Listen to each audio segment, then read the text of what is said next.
país hoje. O Rio Grande do Sul tem uma agricultura muito forte. Tem um setor do Rio Grande do Sul que é a agricultura e que é a indústria, mas que é muito problemático, que é a questão do fumo, da produção do fumo. Ocupa hoje uma grande parcela das terras agricultáveis, ocupa grande parte da... familiar. Ocupa... Só a pequena propriedade trabalha com fumo. Mas tem toda essa questão da saúde, né? Tem toda a questão da saúde do produtor, do uso do fumo, né? Que já do cigarro, do tabaco, que já não é mais uma coisa tão bem recebida socialmente. Nós aprovamos a Convenção Quadro, o senador Simão estava aqui, o senador Heráclito Forte foi inclusive o relator. Nós fizemos uma série de audiências públicas lá no Rio Grande do Sul. Saímos daqui os senadores, o senador Zambiase estava junto, e construímos, no fim, para aprovar a Convenção Quadro, nós exigimos uma série de contrapartidas, que seria o governo investir para produção alternativa dos pequenos agricultores, reconversão econômica, saindo, então, da produção de cigarro. E, nesse sentido, deixa eu só dar um elogio. Está funcionando, está avançando. Muito mais por eles, pela FUBRA, pelas entidades dos produtores, do que propriamente por políticas públicas. Mas que está avançando está. E deixa eu dar um destaque aqui para o senador Zambiase, que não é nenhum de nós três. Ele apresentou um projeto aqui criando um fundo que vem exatamente do lucro do fumo para investimento, para essa reconversão, ou seja, para que o trabalhador da área rural, que hoje, sem sombra de dúvida, o fumo é o que dá mais lucro na produção dele.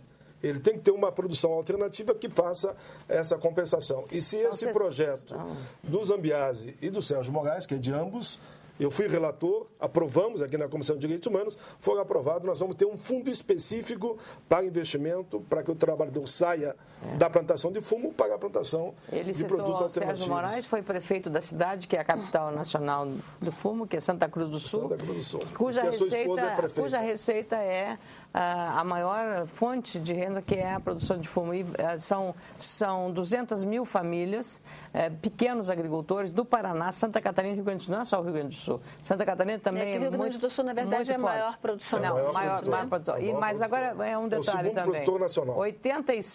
85% da produção, 85% da produção é exportada. 4 bilhões de dólares para a nosso superávit da balança comercial. Então, isso tem que ser considerado. Já a notícia de que vai haver uma suspensão, aquelas duas consultas públicas da Anvisa, aquilo já abriu espaço para ver, começou a aumentar o contrabando de cigarro vindo do Paraguai a R$1 o maço de cigarro, que você não sabe qual é a procedência, que tipo é. Então, veja só, você acaba tentando imaginar que está resolvendo um problema e você está abrindo um outro problema mais grave também do ponto de vista de saúde. Me permitam apenas uma provocação. Falamos aqui de setores tradicionais da economia do Rio Grande do Sul, alguns centenários, como a indústria do fumo, a indústria do carvão. A vitivinicultura é uma coisa muito importante. Sim, a vitivinicultura. Mas falamos de setores que estão em crise, que têm problemas. Há espaço para a economia do Rio Grande do Sul se reinventar? Onde é que isso está acontecendo hoje? Onde é que o Rio Grande do Sul começa a crescer e se tornar um espaço para a conquista de novos mercados? Paulo Naval já começou. Paulo Naval foi o que eu citei agora. O polo metal mecânico do país. É a terra Caxias do Sul. 12 de máquinas então, tem tudo para se desenvolver. Surge uma indústria por dia. Quer dizer, um desenvolvimento espetacular. A Marco Polo é um dos maiores exportadores do mundo. Randon. As empresas já estão também. Na cidade de Caxias do Sul é uma outra realidade. Fruticultura. E é o PIB que está crescendo em relação aos outros estados. Aí também tem, mas aí mesmo tem outro gargalo, porque uma coisa que eu ouvi do presidente da Fiergs é que é o maior produtor de equipamentos, implementos agrícolas, mas o aço vem de fora. 60% de máquinas agrícolas são lá no O aço vem de fora para produzir, para fabricar essas máquinas, e elas são vendidas para outros estados e falta essa conexão. Nós agregamos valor, é o que todo mundo quer, agregar valor. Parece que é o Delfim que está falando. O aço vem de fora. Por isso que ele não queria que nós tivéssemos. Mas só ser o segundo maior polo metal mecânico do país mostra que é um estado de Olha, uma vez uma empresária, dá uma outra coisa que o senador Simão, o senador Paim, né? Uma vez eu estava ouvindo, que eu conheci pela primeira vez, de uma grande empresa de uma cidade chamada Amaral, que fica próxima de Passo Fundo, tem 30 mil habitantes. E aí ele fez uma exposição sobre o que ele fabrica estruturas metálicas. E alguém perguntou, ele fabrica em Amaral, e ele fornece para os grandes mercados, que são grandes estruturas para grandes obras, viadutos, o grande cliente dele é São Paulo, e a matéria-prima, como você perguntou, vem de Minas Gerais, que é aço. Como é que você bota fora do eixo, lógico, uma indústria? Ele disse, porque eu tenho, primeiro, compromisso com a minha cidade. Segundo, eu tenho uma mão de obra aqui que eu não encontro em nenhum lugar do país. Então, isto são fatores que me favorecem a fazer nós isso. Temos então, o Gerdau no Rio Grande do Sul também, que não dá para negar. Doutor. Não dá para negar. Agora, iniciativas como essa estão sendo apoiadas pelos governos estadual e federal? As pessoas não esperam, esses empresários, esses empreendedores, não esperam muito do governo porque eles apoiadas corretamente. Eles fazem, né? São empreendedores. Sim, acho que o Rio Grande do Sul vem crescendo com as dificuldades que existem, mas é inegável que nós temos com o PIB crescendo a cada ano que passa, em todas as áreas. Não só no metalúrgico, como podia lembrar aqui também, que o Rio Grande do Sul, no setor aviário, cresce cada ano mais, exportando inclusive muito para o exterior, mandando muita coisa para o exterior. Nós temos 2 Rio Grande. Um Rio Grande que vai bem, cresce, desenvolve, progride. Que é a região, por exemplo, que nem metal mecânica, região industrial, que nem Bento Gonçalves, que nem Canoas. Vinho, né? Eu ia falar agora, por exemplo, tem uma produção primária excepcional. A qualidade. E temos metade do Rio Grande do Sul que está estacionado, que está regredindo. A metade hoje, sul, pior principalmente. A metade sul começou agora a discutir. Nós temos aqui um projeto estabelecendo condições para incentivar, que assim como a gente tem a Zona Franca de Manaus, que não tem outra zona, essa região merecia um tratamento especial. Eu quero só dar uma nesse sentido, só rapidamente, nós apresentamos aqui uma série de propostas baseadas nas EPS. Uma ZPE no Vale dos Sinos, ZPE nas fronteiras e também no norte do estado. São zonas importantíssimas que vão ajudar a desenvolver também. E na fronteira com o Uruguai tem um outro problema. São free shops que o governo uruguaio coloca e os brasileiros, gaúchos, catarinenses vão lá comprar.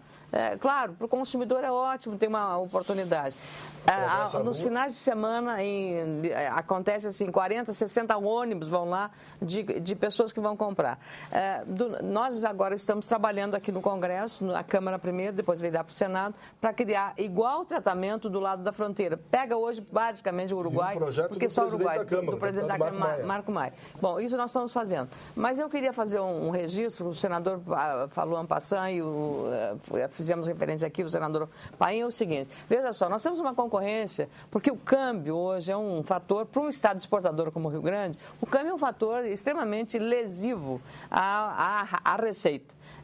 Só não é mais com commodities, porque as commodities subiram de preço, que é a soja, que é o exportador de soja, e aí então conseguiu resolver. Mas, no caso do vinho, por exemplo, veja só, nós temos o Chile, a Argentina e o Uruguai, que são grandes produtores, em condições competitivas muito diferentes da nossa.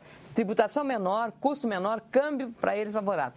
Entra contrabando de vinho, entra vinho importado desses países, é uma loucura. E, no entanto, hoje os espumantes brasileiros produzidos no Rio Grande do Sul estão ganhando prêmios internacionais e no Natal de 2009 nós invertemos a lógica. Quando nós comprávamos o espumante importado, 70%, 80% era importado e só 20% ou 30% era nacional. Agora, no 2010... invertemos 80% espumante brasileiro. Senadores, nosso programa está terminando. Foi interessante isso que a champanhe para brindar. Para brindar o fim do programa. Está sendo preferido do que a champanhe francesa. Eu gostaria de pedir aos senhores um minutinho para as considerações finais de cada um, porque o nosso programa está terminando. Nós já estamos aqui há quase 1h30 e é uma grata surpresa ver que o debate flui tão intensamente, tão rapidamente. Por gentileza, senador Pedro Simão, suas considerações finais. Eu felicito a TV Senado. Eu acho que foi uma grande iniciativa nossa. Eu dizia sempre que nós íamos ver a importância do que seria a TV Senado E não dá para explicar como era o Senado, eu nem consigo me lembrar antes da TV Senado. Quer dizer, os grandes debates aconteciam e o Jornal Nacional dava uma linha. Botaram isso. Hoje, nós já tivemos CPI aqui que ganhou do horário nobre da novela da Globo. Houve uma época que o Requião, relator, foi convidado até para ser artista da Globo. A cobertura era sensacional. Então, muita gente se engana, mas a TV Senado, em primeiro lugar, está entrando na massa crítica. Quer dizer, você vai numa cidadezinha, o padre, o religioso, o líder político, o trabalhador, a professora, o comerciante, esse é certo que vê a TV Senado, quem faz a opinião pública. Então, é uma felicidade hoje. Você votar um projeto, debater um projeto e andando na rua, por onde tu andas, tu votou desse jeito, hein? Não tem que dizer como é que tu votou. Não, tu votou assim, tu votou assado, não sei o quê. Meus cumprimentos a vocês que estão fazendo essa TV Senado. Obrigada, senador. Senador Paulo Paim. Eu cumprimento também a TV Senado e cumprimento a senadora Ana Amélia, a senador Simon, pela qualidade do debate. E eu quero só deixar uma sugestão aqui, se possível, né?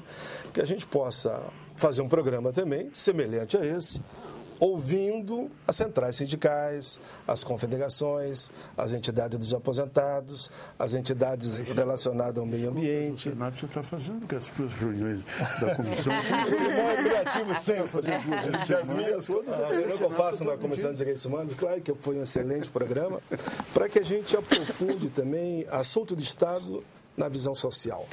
No dia 25 de setembro agora é o dia da responsabilidade social.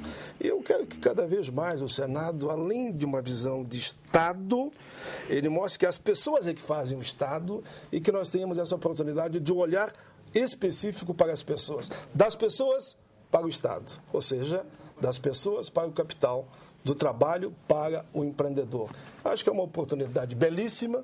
Nós voltaríamos aqui para fazer esse debate na visão dos estudantes e, quem sabe, por que não, senador Simon, esse debate que Vossa Excelência está capitaneando com muita maestria, que é a questão da impunidade e da corrupção. Acho que avançaremos muito e teremos um programa tão bom quanto esse, mas com uma contribuição daí do outro lado, do lado dos trabalhadores, inclusive no Mercosul. Eu não vejo o Mercosul só na ótica do mercado. Eu vejo o Mercosul na ótica das pessoas que compõem os estados que estão lá no Mercosul. Como vai ser bom estarmos lá nas comissões setoriais, fazendo esse debate amplo, total, geral, numa visão de capital e também de trabalho. Senador Paim, desculpa uma breve interrupção, mas tenha certeza de que esse convite da parte da TV Senado já está feita para discutir questões sociais, questões do trabalho ou questões de corrupção. Muito bem, ganhei a noite aqui. Esperamos poder contar com a presença da bancada do Rio Grande do Sul novamente para discutir essas questões. Senadora Ana Amélia. Bom, eu acho que é uma oportunidade muito grande, porque como a Constituição prevê, o senador é o defensor do interesse do Estado. Ele é na Casa da República o defensor. Por isso são 3 senadores em cada unidade da federação, independente do seu tamanho. E eu fico muito feliz como gaúcha de primeiro mandato de que o meu estado, o nosso estado, esteja sendo mostrado para o Brasil. E muitas vezes imagino o Sul maravilha. Temos muitos problemas, mas o gaúcho, amanhã temos a nossa festa farroupilha, ele tem sobretudo coragem, é uma pessoa audaz. Foi ele que fez esse desbravamento das novas fronteiras agrícolas brasileiras, todas, teve a participação dos gaúchos. E muito importante, o Acre, né, com Plácido de Castro. Mas o fundamental é que, apesar das dificuldades todas, os gaúchos não temem os desafios que aparecem pela frente. E é dessa forma que nós aqui no Senado estamos trabalhando intensamente. Abordamos a questão da Ponte do Guaíba, a questão da falta de uma atenção prioritária do governo e agora uma iminência de uma crise com a questão do carvão mineral. Falamos sobre o não aproveitamento das nossas hidrovias, que seriam muito importantes, e deixamos de falar de outros temas igualmente importantes que o Estado precisa se desenvolver, né? numa criação mais inteligente, também muito própria para um Estado que é muito rico, tem uma capacidade muito grande e de investimentos em setores fundamentais da agropecuária do nosso Estado. Então, nós temos aí uma chance de ouro de continuarmos trabalhando para defender o interesse do Estado. Sou uma senadora municipalista, os senadores também. O Rio Grande precisa dessa diversificação, dessa descentralização do Estado em relação a essas necessidades que nós temos. Estaremos aqui permanentemente vigilantes. Vamos votar os 3 pela derrubada do veto do pré-sal, dos royalties do pré-sal, porque entendemos que esse é o primeiro passo. E a favor da emenda 29 também. A favor da emenda 29 é o primeiro passo para realmente quebrar essa lógica da questão do Pacto Federativo, que é tão sempre referido, mas ele nunca é avançado. Eu acho que agora chegou o momento de a gente fazer essa grande discussão, esse grande debate, por atitudes. E, finalmente, essa questão que o senador Paim levantou, que eu acho que é um momento muito importante, a questão do combate à impunidade e à corrupção.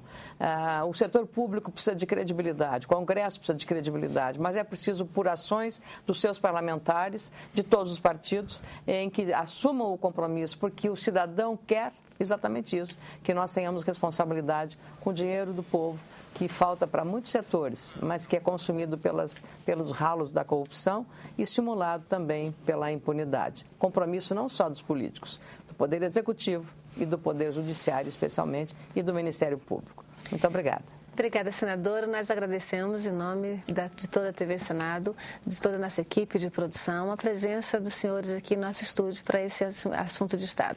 Agradecemos também a você, telespectador, que participou conosco e todas as perguntas que foram encaminhadas, que chegaram durante o programa. Algumas nós pudemos apresentar aqui, outras não, mas todas elas serão encaminhadas aos 3 parlamentares do Rio Grande do Sul. Este foi o 4º programa de uma série que está trazendo aos estúdios da TV Senado os representantes dos 26 estados brasileiros e aqui do Distrito Federal também. Em outubro, nós nos encontraremos aqui mais uma vez em mais um assunto de Estado, desta vez com a bancada de Mato Grosso. Até lá, boa noite.